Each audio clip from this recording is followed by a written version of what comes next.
বন্ধুর বাড়িতে বেড়াতে এসে নদীতে গোসল করতে নেমে ৩ বন্ধু নিখোঁজ হয়। পুলিশ জানান, সিরাজগঞ্জের ঝাটিবালা গ্রামের সাবেক ইউনিয়ন পরিষদের চেয়ারম্যান এনামুল হক রঞ্জুর নাতি জাফিরের ৫ বন্ধু তাদের বাড়িতে বেড়াতে আসেন। পরে তারা ৬ জন মিলে বিকেলের দিকে স্থানীয় ফুলজন নদীতে গোসল করতে নামে। এক পর্যায়ে ৩ জন নদীতে ডুবে যায় এবং অপর ৩ জন সাঁতরিয়ে নদীর পাড়ে উঠে আসে। এ খবরটি গ্রামে ছড়িয়ে পড়লে আশেপাশের গ্রাম থেকে হাজার হাজার মানুষ নদীতে আসেন এবং নিখোঁজ হওয়া ৩ ছাত্রকে খুঁজতে থাকেন। এক পর্যায়ে গ্রামবাসী দীর্ঘ সময় ধরে খুঁজে ব্যর্থ হলে সিরাজগঞ্জ ফায়ার সার্ভিসকে কল দেন।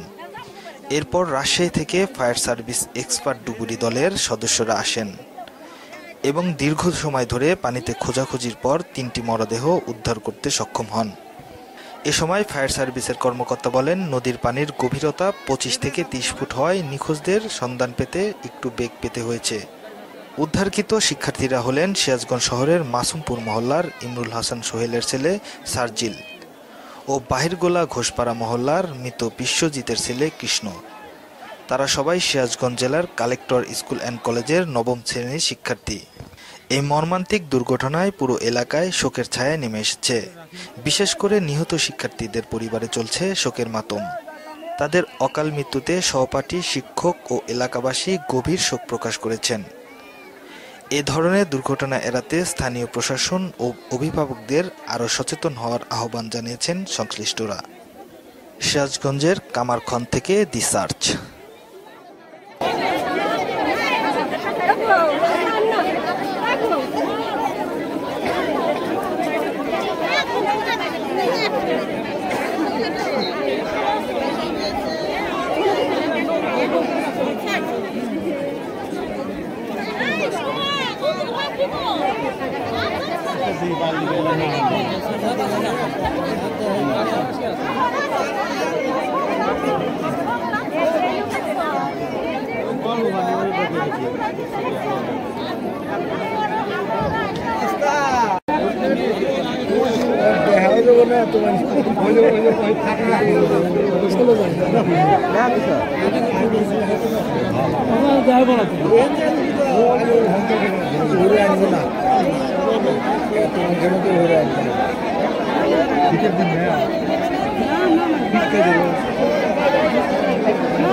আর একটা যদি হেরা আর একটা খুঁজবো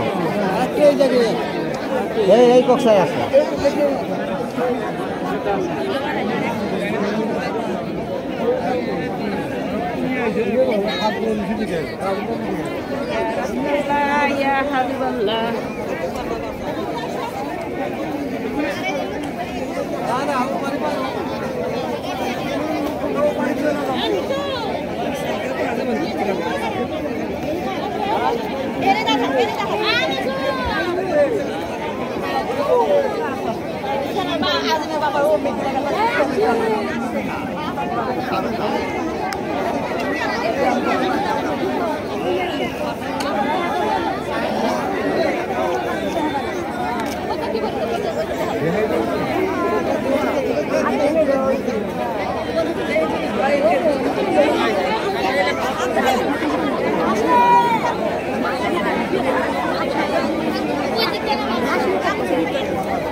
চলেন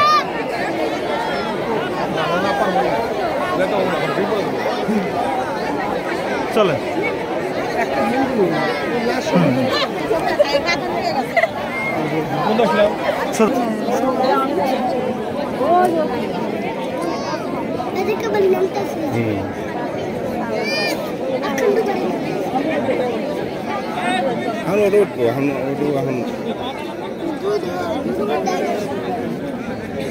ভালো নবী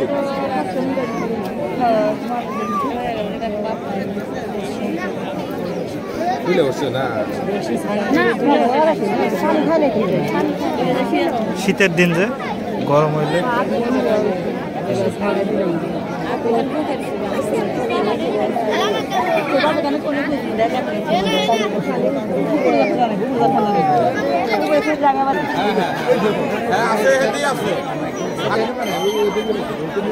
কিন্তু আগে যায় নাই আগে যায় নাই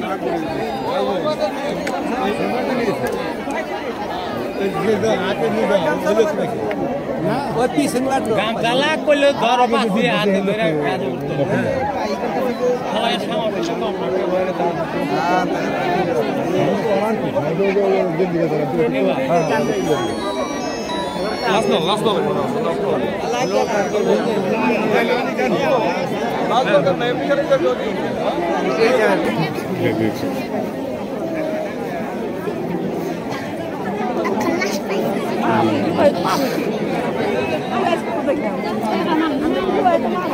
নাম